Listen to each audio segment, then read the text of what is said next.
നമസ്കാരം.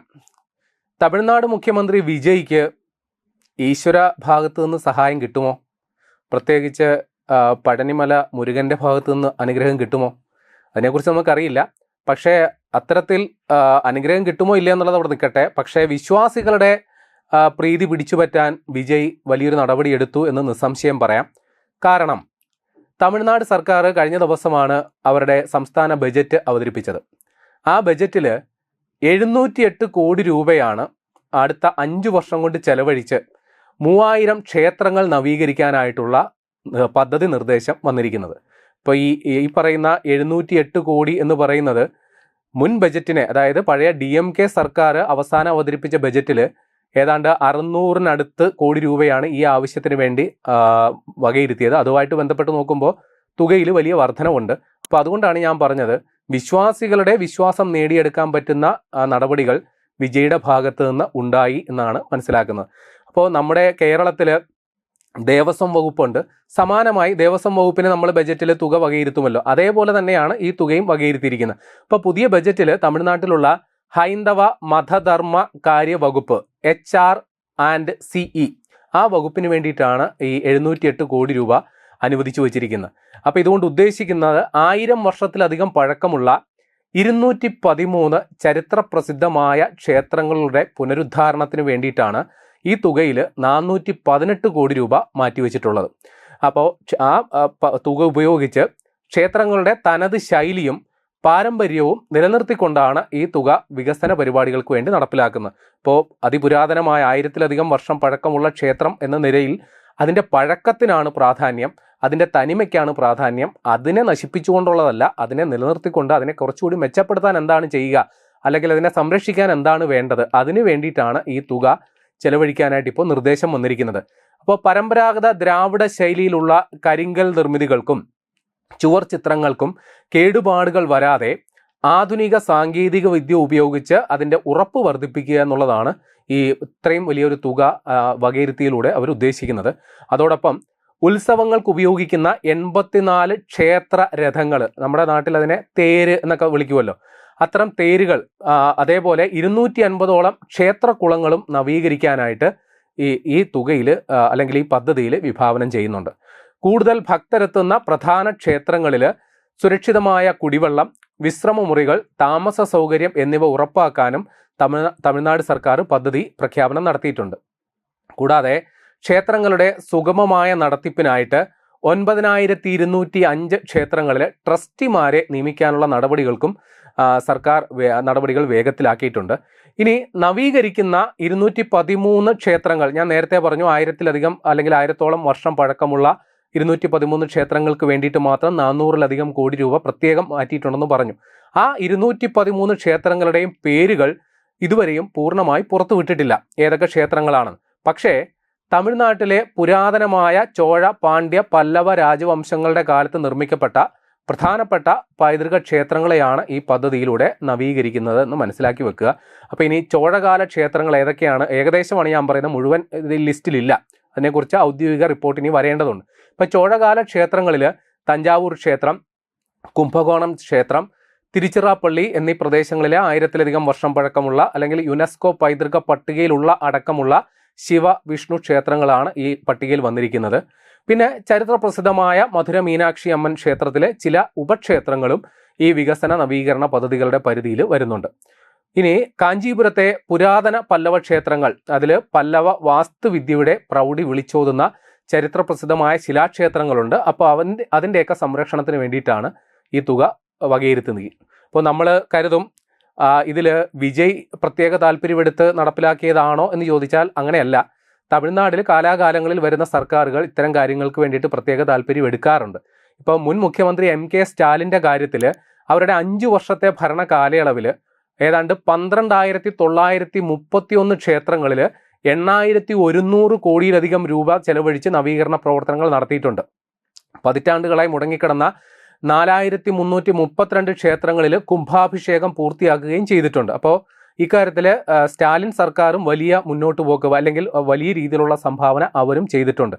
ഇനി ഞാൻ നേരത്തെ പറഞ്ഞല്ലോ, പഴനി മുരുകൻ്റെ അനുഗ്രഹം കിട്ടാനായിട്ട് എന്തെങ്കിലും സാധ്യതയുണ്ടോ? അപ്പോൾ അതിലേക്കാണ് ഇനി വരുന്നത്. മുൻ സർക്കാരിൻ്റെ കാലത്ത് പഴനി മുരുകൻ ക്ഷേത്രം, രാമേശ്വരം രാമനാഥസ്വാമി ക്ഷേത്രം തുടങ്ങിയ 19 പ്രധാന ക്ഷേത്രങ്ങളുടെ അടിസ്ഥാന സൗകര്യ വികസനത്തിന് വേണ്ടിയിട്ട് സ്റ്റാലിൻ സർക്കാരിൻ്റെ കാലത്ത് 1770 കോടി രൂപയുടെ ഒരു മാസ്റ്റർ പ്ലാൻ തയ്യാറാക്കിയിരുന്നു. പക്ഷേ ആ സമയത്ത് DMK ഭരണകാലത്ത് പഴനി ക്ഷേത്രത്തിൻ്റെ മിച്ച ഫണ്ട് ഉപയോഗിച്ച് അവിടെ വലിയ കല്യാണ മണ്ഡപങ്ങളും വാണിജ്യ സമുച്ചയങ്ങളും നിർമ്മിക്കാൻ അനുമതി നൽകിയിരുന്നു. പക്ഷേ ക്ഷേത്ര സ്വത്തുക്കൾ വാണിജ്യ ആവശ്യങ്ങൾക്ക് ഉപയോഗിക്കരുതെന്ന മദ്രാസ് ഹൈക്കോടതി വിധിയുടെ അടിസ്ഥാനത്തിൽ വിജയ് സർക്കാർ ഈ പഴനി അടക്കമുള്ള ക്ഷേത്രങ്ങളിലെ ഇത്തരം 46 പദ്ധതികൾ പൂർണ്ണമായി റദ്ദാക്കുകയാണ് ചെയ്തത്. കാരണം ഈ മുൻ സർക്കാരിൻ്റെ ഈ നീക്കത്തിനെതിരെ മദ്രാസ് ഹൈക്കോടതിയിൽ സ്വകാര്യ അന്യായം അല്ലെങ്കിൽ പൊതുതാൽപര്യ ഹർജികൾ ഫയൽ ചെയ്യപ്പെട്ടിരുന്നു. അതിൽ പഴനിയുടെ പ്രൗഢിയും അല്ലെങ്കിൽ അതിൻ്റെ തനത് രൂപവും ഘടനയുമൊക്കെ വെല്ലുവിളിക്കുന്ന തരത്തിലാണ് പുതിയ നിർമ്മിതികൾ വരിക എന്നുള്ള ആശങ്കയുടെ അടിസ്ഥാനത്തിലാണ് അത്തരം ഹർജികൾ സമർപ്പിക്കപ്പെട്ടത്.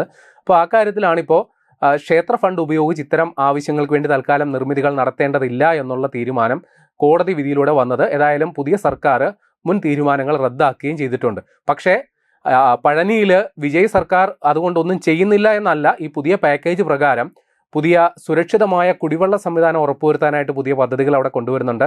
ആധുനിക വിശ്രമ മുറികളും കാത്തിരിപ്പ് കേന്ദ്രങ്ങളും താമസ സൗകര്യങ്ങളുടെ നവീകരണവും അവിടെ നടപ്പാക്കുന്നുണ്ട്. കൂടാതെ ഏറ്റവും പ്രത്യേക സംഗതി, പഴനി ക്ഷേത്രത്തിലെ തൈപ്പൂയം ഉൾപ്പെടെയുള്ള ഉത്സവങ്ങൾക്ക് ഉപയോഗിക്കുന്ന പുരാതനമായ തടി രഥങ്ങളുണ്ട് അല്ലെങ്കിൽ തേരുകളുണ്ട്. അതിൻ്റെ അറ്റകുറ്റപ്പണി ഈ പാക്കേജിൻ്റെ ഭാഗമായിട്ട് നടപ്പിലാക്കുന്നുണ്ട്. ഇനി കൂടാതെ പളനിയിൽ പുതിയ നിർമ്മാണങ്ങൾ നടത്തുന്നതിന് പകരം നിലവിലുള്ള ക്ഷേത്ര സൗകര്യങ്ങൾ മെച്ചപ്പെടുത്താനും ക്ഷേത്രത്തിൻ്റെ പണം ആത്മീയ കാര്യങ്ങൾക്ക് മാത്രം ഉപയോഗിക്കാനുമാണ് വിജയ് സർക്കാർ മുൻഗണന നൽകിയിരിക്കുന്നത്. അപ്പം ഞാനിപ്പോൾ വിജയ് സർക്കാരിൻ്റെ കാര്യം പറഞ്ഞു, സ്റ്റാലിൻ സർക്കാരിൻ്റെ കാലത്തെ കാര്യവും പറഞ്ഞു. മുൻ ജയലളിത സർക്കാരിൻ്റെ കാലത്തും സമാനമായ നടപടികൾ എടുത്തിരുന്നു. ഇപ്പോൾ ജയലളിതയുടെയും തുടർന്ന് വന്ന എടപ്പാടി പളനിസ്വാമിയുടെ നേതൃത്വത്തിലുള്ള അണ്ണാ DMK സർക്കാരിൻ്റെ കാലത്തും സമാനമായ രീതിയിൽ ഫണ്ടുകൾ വിനിയോഗിച്ചിരുന്നു. അപ്പോൾ ഇനി എന്തുകൊണ്ട് ഇത്തരത്തിൽ തമിഴ്നാട്ടിൽ ഈ ക്ഷേത്രങ്ങളെ നവീകരണത്തിന് വേണ്ടി ഇത്രയും തുക ചെലവഴിക്കുന്നു എന്നൊരു ചോദ്യം സ്വാഭാവികമായിട്ടും ഉണ്ടാകാം. അതിൻ്റെ കാരണം തമിഴ് ജനത തങ്ങളുടെ ഭാഷയെപ്പോലെ തന്നെ വാസ്തുവിദ്യയെയും ചരിത്രത്തെയും നെഞ്ചേറ്റുന്നവരാണ്.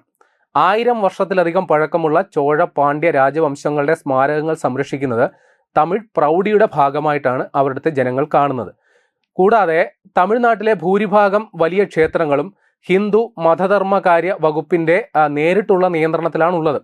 ഈ ക്ഷേത്രങ്ങളിൽ നിന്നുള്ള ഭണ്ഡാരവരവ്, വഴിപാടുകൾ, വാടക എന്നിവ വഴി കോടിക്കണക്കിന് രൂപയുടെ വാർഷിക വരുമാനം സർക്കാരിലേക്ക് എത്തുന്നുമുണ്ട്. മധുര, തഞ്ചാവൂർ, പളനി, രാമേശ്വരം തുടങ്ങിയ ക്ഷേത്ര നഗരങ്ങളിലെ സമ്പദ് വ്യവസ്ഥ പൂർണ്ണമായും ആത്മീയ ടൂറിസത്തെ ആശ്രയിച്ചാണ് നിലനിൽക്കുന്നത്. അപ്പോൾ ക്ഷേത്രങ്ങൾ നവീകരിക്കുകയും അടിസ്ഥാന സൗകര്യങ്ങൾ വികസിപ്പിക്കുകയും ചെയ്യുമ്പോൾ കൂടുതൽ ഭക്തരെയും ഇത് ഹോട്ടൽ, ഗതാഗതം, ചെറുകിട കച്ചവടക്കാർ എന്നിവർക്ക് വലിയ സാമ്പത്തിക നേട്ടമുണ്ടാക്കാനും സാധ്യതയുണ്ട്. തമിഴ്നാട്ടിലെ ജനസംഖ്യയിൽ ഭൂരിഭാഗവും തീവ്രമായ ഈശ്വര വിശ്വാസമുള്ളവരാണ്. അതിനാൽ തങ്ങൾ ഹിന്ദു വിരുദ്ധരല്ല എന്ന് വോട്ടർമാരെ ബോധ്യപ്പെടുത്താൻ DMK, TVK തുടങ്ങിയ ദ്രാവിഡ പ്രാദേശിക കക്ഷികൾക്ക് അല്ലെങ്കിൽ ക്ഷേത്ര സംരക്ഷണ പദ്ധതികൾ വലിയ രാഷ്ട്രീയ ആയുധമാക്കാനായിട്ട് ഉള്ള ഒരു സാധ്യതയുമുണ്ട്. കാരണം അവിടെ BJP വലിയ രീതിയിൽ വളർന്നു വരുന്നുണ്ട്.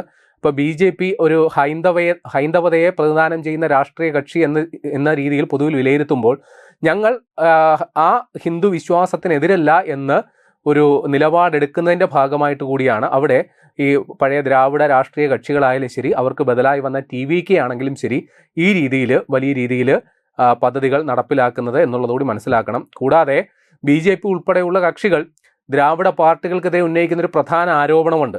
സർക്കാർ ക്ഷേത്രങ്ങളെ കൊള്ളയടിക്കുന്നു. ഇതിനെ പ്രതിരോധിക്കാൻ തങ്ങൾ മുൻ സർക്കാരുകളേക്കാൾ കൂടുതൽ തുക ചിലവഴിക്കുന്നു, നവീകരണ പ്രവർത്തനങ്ങൾക്ക് വേണ്ടി ചെലവഴിക്കുന്നു എന്നുള്ളത് ഒരു രാഷ്ട്രീയ പ്രതിരോധ നയം കൂടിയാണ് ഈ ഇത്തരം കക്ഷികളുടെ. അതോടൊപ്പം അവരുടെ നിലനിൽപ്പിൻ്റെ പ്രശ്നം കൂടിയാണ്. ക്ഷേത്രങ്ങൾ സർക്കാർ നിയന്ത്രണത്തിൽ നിന്ന് മുക്തമാക്കണം എന്ന ക്യാമ്പയിൻ തമിഴ്നാട്ടിൽ ശക്തവുമാണ്. ക്ഷേത്രങ്ങളിലെ പണം വാണിജ്യ ആവശ്യങ്ങൾക്ക് ഉപയോഗിക്കില്ലെന്നും അത് ക്ഷേത്ര നവീകരണത്തിന് തന്നെ മാറ്റിവെക്കുന്നുവെന്നും കാണിക്കാനാണ് സർക്കാരുകൾ ഈ രീതിയിലുള്ള പദ്ധതികളുമായിട്ട് മുന്നോട്ട് പോകുന്നത്. ഏതായാലും വിജയ് സർക്കാർ 708 കോടി രൂപയുടെ പദ്ധതി ആദ്യത്തെ വർഷം തന്നെ പ്രഖ്യാപിച്ചു. വരും വർഷങ്ങളിലും ഇതുമായി ബന്ധപ്പെട്ട് കൂടുതൽ തുക വകയിരുത്തി ഒരുപക്ഷെ MK സ്റ്റാലിൻ വെച്ച ഒരു ബെഞ്ച് മാർക്ക് ഉണ്ടല്ലോ, 8000-ലധികം കോടി രൂപയുടെ, അത് മറികടക്കുന്ന തരത്തിലുള്ള ഒരു വികസന പരിപാടികൾ അദ്ദേഹത്തിനും സാധ്യമാകും എന്ന് തന്നെയാണ് കരുതുന്നത്. ഏതായാലും ഇതുമായി ബന്ധപ്പെട്ടുള്ള കൂടുതൽ വിവരങ്ങൾ വരും നാളുകളിൽ നമുക്ക് ലഭ്യമാകുമെന്ന് കരുതാം.